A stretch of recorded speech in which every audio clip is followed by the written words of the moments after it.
nama saya Sofi. Saya perwakilan dari SMP Negeri 1 Larantuka.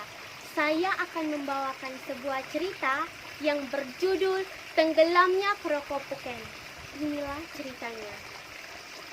Pada zaman dahulu, berangkatlah seorang janda ke Tegalan. Di dekat Tegalan ada sebuah kolam yang keramat nan angker. Saat itu matahari sangat panas. Wanita itu pun beristirahat di kolam. Dari arah kolam terdengar suara tawa canda gadis-gadis. Wanita itu pun cepat-cepat pergi ke kolam. Dari ketinggian, ia mengintip 7 gadis cantik yang sedang berenang bersukaria di kolam. Setelah puas mandi, dalam sekejap mata, ke-7 gadis itu berubah menjadi 7 burung merpati lalu terbang dan menghilang di awan biru. Hari berikutnya, si wanita janda itu cepat-cepat pergi ke kolam. Ia bersembunyi di balik batu besar yang tertutup semak belukar. Tak lama kemudian, terbanglah ke-7 burung merpati itu menuju ke kolam. Sampai di kolam, ke-7 burung merpati itu berubah menjadi 7 gadis cantik yang asik berenang di kolam. Wanita itu terpikat pada gadis yang paling kecil atau gadis si bungsu. Kebetulan sekali, pada keesokan harinya, si gadis bungsu itu meletakkan pakaiannya di dekat persembunyian si wanita janda itu. Saat ke-7 gadis itu sedang berendam di kolam, si wanita janda itu secara diam-diam mengambil pakaian si bungsu. Setelah puas mandi, gadis bungsu itu keluar dari kolam menuju tempat pakaiannya. Namun, ia melihat pakaiannya sudah hilang.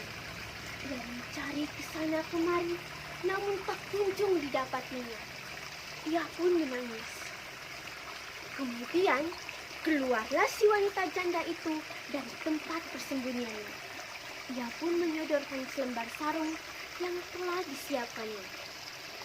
Keduanya pun duduk sambil berkisah tentang kehidupan masing-masing.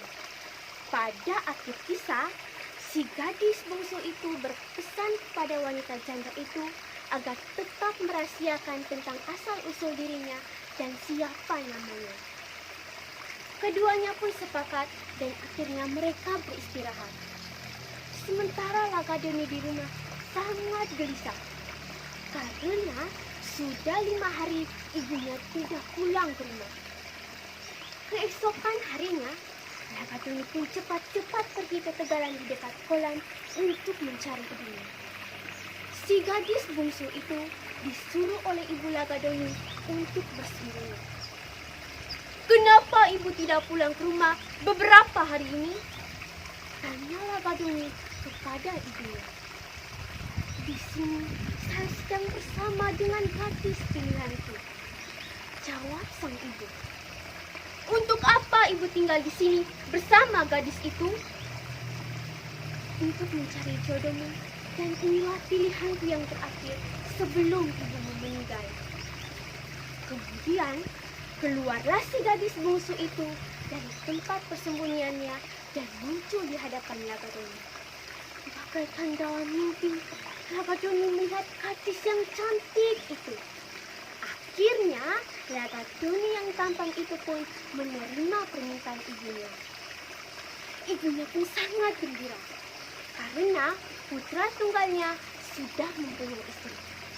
Tetapi beberapa bulan kemudian, si istri Lagadoni tidak menemukan tanda-tanda kehamilan. Pada saat itulah timbullah niat buruk Lagadoni untuk mencari tahu tentang asal-usul istrinya. Pada suatu hari, Lagadoni sedang menyadap lontar. Ia terjatuh dari pohon lontar lalu pingsan. Harapan hidup baginya sangat menipis. Sang ibu dan istrinya pun meratapinya. Dalam keadaan pingsan itu, Lagadoni mendengar ratapan sang istri. "Wahai Lagadoni, raja dunia, Jangan kau tinggalkan aku, Nini Sari Kolong Merpati Kayangan. Beberapa lama kemudian, Lagaduni pun siuman kembali. Sang ibu dan istrinya pun merawatinya hingga pulih. Setelah siuman, Lagaduni pun bergurau. Aku sudah tahu siapa dirimu dan siapa namamu, Nini Sari. Mendengar gurauan itu, raut muka Nini Sari pun berubah menjadi tersinggung. Ia segera membakar sampah lalu menghilang di kekebulan asap itu. Lagaduni pun menceritakan peristiwa itu kepada ibunya. Ibunya langsung jatuh sakit lalu meninggal dunia. Setelah menguburkan jenazah ibunya, Lagaduni pun bertapa untuk memperoleh kesaktian guna mencari istrinya di dunia kayangan. Ia bertapa di kuburan kedua orang tuanya. Setelah genap masa bertapa, Lagaduni pergi ke puncak gunung yang sangat tinggi. Di sana, ia memanjat sebatang pohon besar yang sangat licin. Akhirnya, Lagaduni pun sampai di dunia kayangan. Ia menunggu di mata air yang sering dipakai oleh gadis-gadis kayangan untuk menimba air. Ia pun memanjat sebatang pohon asam agar ia bisa mengintip gadis-gadis kayangan itu. Di antara gadis-gadis kayangan itu, ada istrinya Nini Sari. Ia pun menjatuhkan selembar daun asam ke dalam tempayan Nini Sari. Ia juga menjatuhkan cincin permata dan Nini Sari mengambilnya. Keduanya pun bertemu.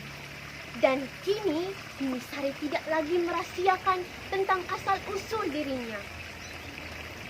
Sebelum Nini Sari membawa Lagaduni ke rumah ayahnya, Nini Sari pun berpesan agar Lagaduni selalu tabah dalam menerima hukuman yang diberikan oleh ayahnya. Akhirnya, keduanya pun berjalan menuju rumah ayahnya. Begitu ayah Nini Sari melihat Lagaduni, kedua algojo diperintahkannya untuk menyeret Lagaduni ke tahanan. Lagaduni pun tabah karena mengingat pesan Nini Sari. Keesokan harinya, Lagaduni dibawa ke pantai Pasir Putih. Di sana, mereka menuangkan 7 bako jaut dan mereka menyuruh Lagaduni untuk mengisi kembali jaut itu ke dalam bakunya. Kalau kau tidak bisa mengisi kembali jaut ini ke dalam bakunya, maka kau akan dibunuh di pantai ini. Demikian ancaman kedua algojo itu. Lagaduni pun sedih karena mengenang nasibnya. Kemudian datanglah Raja Pipit dan bertanya kepada Lagaduni. "Wahai anak manusia, kenapa kau bersedih?" tanya Raja Pipit. Lagaduni pun menceritakan semuanya. Raja Pipit pun memerintahkan kawanannya untuk mencapak biji-biji jawat itu dan mengisi kembali ke dalam bakunya. Setelah sore hari, kedua algojo itu datang di pantai Pasir Putih itu dan melihat ke-7 bakul itu sudah terisi dengan jawat seperti semula. Lagaduni pun dikembalikan ke tahanan lagi. Keesokannya lagi, Lagaduni dibawa ke tengah lautan. Di sana, mereka menuangkan mute tanah atau seperti perhiasan untuk membuat kayu dan dalam 7 gumbar ke dalam laut. Dalam keadaan kesusahan itu, datanglah burung bangau dan membantu Lagaduni. Setelah sore hari, kedua algojo itu pun datang di tengah lautan itu dan melihat ke-7 gumbal itu telah terisi dengan mute tanah seperti semula. Hari berikutnya lagi, Lagaduni dibawa ke sebuah area yang sangat luas. Mereka menyuruh Lagaduni untuk membangun rumah adat seperti Keropopeken. Dalam keadaan susah payah itu, datanglah babi landa untuk memahat dan bergotong royong membuat rumah adat itu. Setelah sore hari, kedua algojo itu pun datang dan melihat betapa indah rumah adat itu. Lagaduni pun dikembalikan ke tahanan lagi. Keesokan harinya lagi, Lagadoni dibawa ke sebuah gedung yang gelap pekat. Di sana ada pasangan suami istri dan Nini Sari berada di antara pasangan itu. Mereka menyuruh Lagadoni untuk menggandeng tangan Nini Sari. Dan jika Lagadoni menggandeng tangan istri orang, maka ia akan dibunuh. Dalam keadaan kebingungan itu, datanglah kunang-kunang dan membantu Lagadoni. Begitu lampu dinyalakan, terlihat Lagadoni sedang menggandeng tangan Nini Sari. Lagadoni pun dapat menikahi Nini Sari. Setelah pernikahan, pada hari ke-7, Lagadoni dan Nini Sari dibawa ke bumi di Kerokopuken. Di bumi, Nini rajin bekerja. Kepandaian menenun tiada duanya. Pada suatu hari, Nini Sari melihat ada seekor ular naga kecil. Nini Sari pun memungutnya dan meletakkannya di hadapannya sambil meniru motif tenunnya. Hari pun bertambah, ular itu semakin besar dan semakin ganas hingga membunuh penduduk Kerokopuken. Nini yang kesohor itu diumpat dan dicaci maki oleh masyarakat Kerokopuken. Penduduk Kerokopuken pun mendatangkan seorang dukun untuk membunuh ular itu. Mulut sang ular itu ditusuk dengan tombak berpijar. Sang ular itu pun mati dengan meneriakkan suara gemuruh menggelegar yang sangat menakutkan. Bersamaan dengan teriakan ular itu, air pun semakin naik, hujan pun turun lebat, dan gelombang yang ganas menghempas penduduk Kerokopuken. Tenggelamlah Kerokopuken dan penduduknya lari kemana-mana. Demikianlah cerita mengenai asal-usul Kerokopuken. Sekian dan terima kasih.